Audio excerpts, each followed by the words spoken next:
जी हाँ पेंशन धारकों, आपने बिल्कुल ही सही देखा है। जी हाँ दोस्तों, बजट के अंदर पेंशन धारकों को शानदार तोहफे मिले हैं। जी हाँ दोस्तों, आप सभी पेंशन धारकों के लिए बहुत ही बड़ी खबरें निकलकर सामने आ चुकी हैं, जिसमें दोस्तों ईपीएस 95 पेंशन धारकों के साथ साथ केंद्रीय और राज्य कर्मचारी पेंशन धारकों के लिए इंपोर्टेंट खबरें निकल कर आई है। जी हाँ दोस्तों, दो बड़ी अपडेट की चर्चा आज की इस वीडियो के अंदर करने वाले हैं, जिसमें कि पहले बड़े अपडेट की बात करें तो दोस्तों वित्त मंत्री से शानदार तोहफा आप सभी को मिला है। जी हाँ दोस्तों, खुशखबरी है।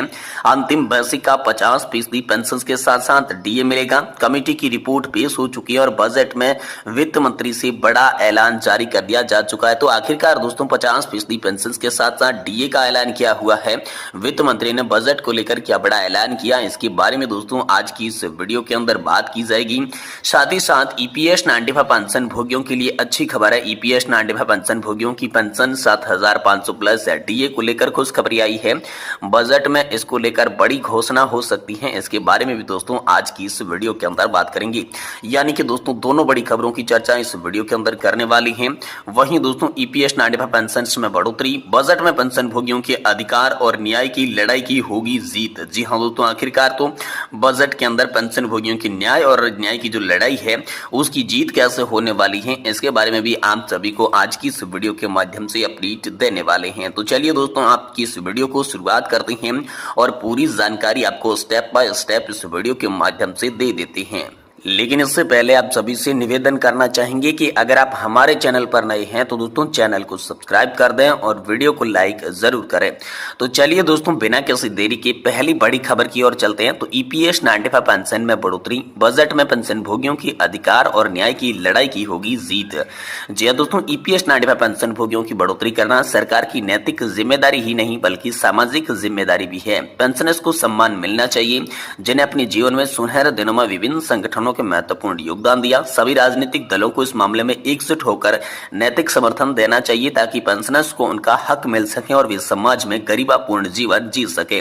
दोस्तों इसी को लेकर वरिष्ठ नागरिकों के लिए अधिकार के लिए बड़ा खबर आई है। सुप्रीम कोर्ट ने भी अपने फैसले में कह चुका है कि पेंशन भोगियों की गरिमा बनाए रखने के लिए समय समय पर पेंशन में बढ़ोतरी करना जरूरी है। अतः सरकार इस मामले को गंभीरता से लेते हुए पेंशन भोगियों की पेंशन में वृद्धि करें। इसको लेकर 5 मुख्य पॉइंट सामने आए हैं, जिसमें वरिष्ठ नागरिकों के अधिकार और स्वतंत्रता को ध्यान में रखा जाए। खुशहाल पेंशनर्स देश की संपत्ति माने जाती हैं। वही दुनिया के सबसे बड़े लोकतंत्र में पेंशनर्स की इस दुर्दशा के बारे में सरकार को सोचना चाहिए और पेंशनर्स के कल्याण के लिए सरकार के द्वारा आवश्यक कदम भी उठाने चाहिए। साथ ही दोस्तों 9000 पेंशन प्लस महंगाई भत्ते को लेकर बड़ी खबर है। जी दोस्तों, पेंशन भोगी अपनी गरिमा और हक को पाने के लिए 7, 6 और 8 अगस्त को 2024 को दिल्ली की संसद के सामने धरना प्रदर्शन करने वाली हैं। सभी पेंशन भोगियों ने तय किया है कि जब हमें 9000 पेंशन प्लस डीए नहीं मिल जाता तब तक हम सरकार की नींद हराम करेंगे। ये बड़ा फैसला पेंशन धारकों के द्वारा लिया गया है। वही दोस्तों ईपीएस 95 पेंशन भोगियों की पेंशन 7500 प्लस डीए को लेकर खुशखबरी आई है। बजट में इसको लेकर बड़ी घोषणा हो सकती है। जी हाँ दोस्तों, ईपीएस 95 पेंशन भोगियों की 7500 पेंशन प्लस डीए को लेकर बीजेपी के सांसद पेंशन भोगियों के साथ आ चुके हैं। पेंशन भोगियों की आर्थिक समस्या को देखते हुए गुजरात के सांसद मितेश पटेल ने श्रम और रोजगार मंत्रालय केंद्रीय मंत्री श्री मनसुख मांडविया को एक पत्र लिखा है और ईपीएस 95 पेंशन भोगियों की 7500 प्लस डीए की पेंशन के साथ साथ तो दोस्तों उन्होंने यहाँ पर जो है महंगाई भत्ते और यहाँ पर मेडिकल सुविधा को लेकर बड़ी सिफारिश की है। तो दोस्तों पत्र में क्या लिखा गया है, तो गुजरात के सांसद मिथिलेश पटेल ने लिखा कि गुजरात के लगभग 1.5 मिलियन पेंशन भोगियों की समस्या आपको अवगत कराना चाहता हूं। ये लोग कई वर्षों की समर्पित सेवा के बाद विभिन्न सरकारी कार्यालयों से सेवानिवृत्त हुए हैं। वर्तमान में इन व्यक्तियों को कर्मचारी पेंशन योजना 1995 के तहत प्रतिमाह केवल 300 रुपए से 2500 रुपए तक की पेंशन मिल रही है। ये राशि वर्तमान आर्थिक परिस्थितियों में दूध जैसी बुनियादी आवश्यकताओं को पूरा करने में अपर्याप्त है।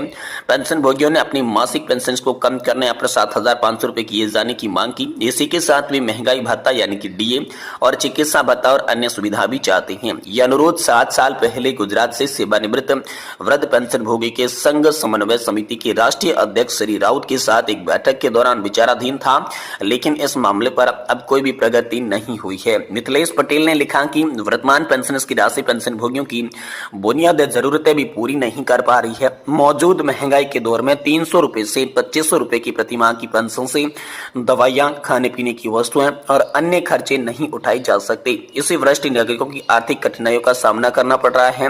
इसके लिए घर का किराया, बिजली का बिल और अन्य घरेलू खर्चे मुश्किल हो गई हैं।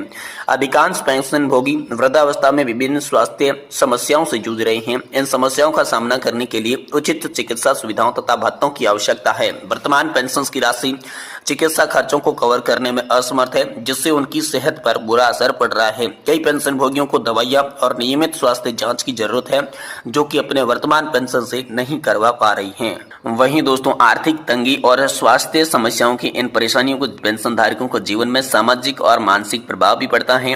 वे अपने परिवार और समाज में खुद को बोझ महसूस करने लगे हैं। आत्मसम्मान और मानसिक शांति की कमी उनके जीवन की गुणवत्ता में और भी गिरावट पैदा कर रही है। कई पेंशनभोगी अपने परिवार की आर्थिक मदद कर नहीं पा रही हैं, जिससे परिवार के अन्य सदस्यों पर वित्तीय बोझ बढ़ रहा है। बच्चों की शिक्षा, शादी ब्याह और अन्य पारिवारिक जिम्मेदारियों को निभाने में ये पेंशनभोगी असमर्थ हो रही हैं। इनके कारण परिवारों में तनाव और कलह की स्थिति उत्पन्न होती जा रही है। ये पेंशनभोगी समाज के सम्मानित नागरिक, जिन्हें अपना कार्यकाल के दौरान समाज और राष्ट्र के विकास में महत्वपूर्ण योगदान दिया, आज उनके पास संसाधनों की कमी के कारण वे समाज में सक्रिय भूमिका नहीं निभा पा रही हैं।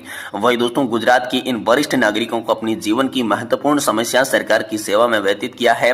अब समय आ गया है कि सरकार इन सेवाओं का सम्मान करे और आर्थिक और स्वास्थ्य संबंधी जरूरतों को पूरा करने के लिए आवश्यक कदम उठाएं।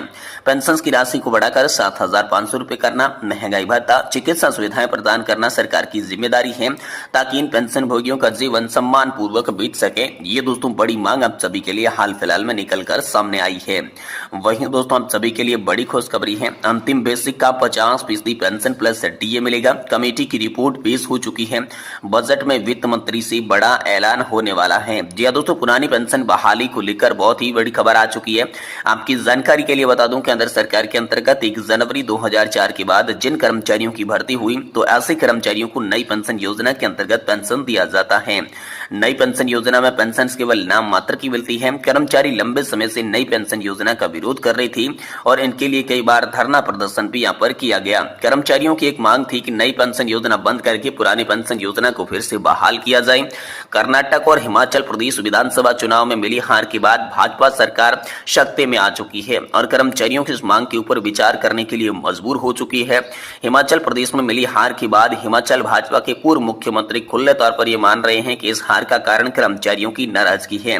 कर्मचारी संगठनों द्वारा काफी दबाव डालने के बाद केंद्र सरकार ने 23 मार्च 2023 को एनपीएस में सुधार करने के लिए टीवी सोमनाथन की अध्यक्षता में कमेटी का गठन किया था। तब से 1 साल से ज्यादा समय हो चुका है, लेकिन अभी तक कमेटी की रिपोर्ट पेश नहीं कर पाई है। लेकिन कर्मचारियों और पेंशनभोगियों के लिए खुशखबरी आ चुकी है कि कमेटी अपनी रिपोर्ट केंद्र सरकार के पास पेश कर चुकी है। जी हां दोस्तों, यहाँ पर वित्त मंत्रालय के सूत्रों के अनुसार खबर सामने आ रही है।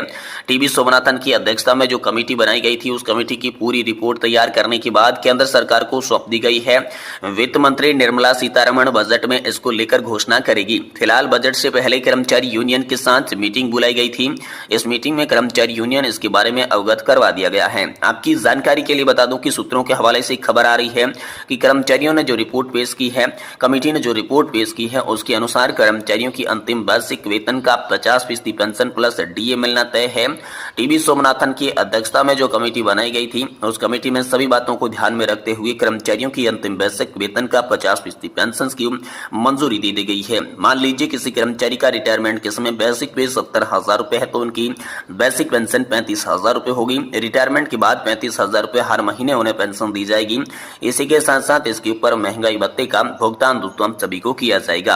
आपकी जानकारी के लिए बता दूं, केंद्र सरकार पुरानी पेंशन योजना को बहाल करने के पक्ष में अभी नहीं है, केवल वह नई पेंशन योजना में संशोधन कर रही है। संशोधन के तहत कर्मचारियों को अब अंतिम बेसिक वेतन का 50% के रूप में पेंशन मिलने वाला है। महाराष्ट्र राज्य इसी तरह की योजना बीजेपी सरकार द्वारा लागू की गई है। उनको अंतिम बेसिक का 50% के साथ महंगाई भत्ते का भुगतान किया जाएगा। बजट में इसकी आधिकारिक घोषणा और ऐलान किया जा सकता है। वही दोस्तों, केंद्र सरकार की इस फैसले पर कर्मचारियों की विभिन्न मत और कुछ कर्मचारियों का मानना है कि जहां पर कुछ नहीं मिलने वाला था, वहां पर 50% ही काफी है। वहीं पर बहुत सारे कर्मचारियों का ये मानना है कि इसको हूबहू पुरानी पेंशन योजना चाहिए।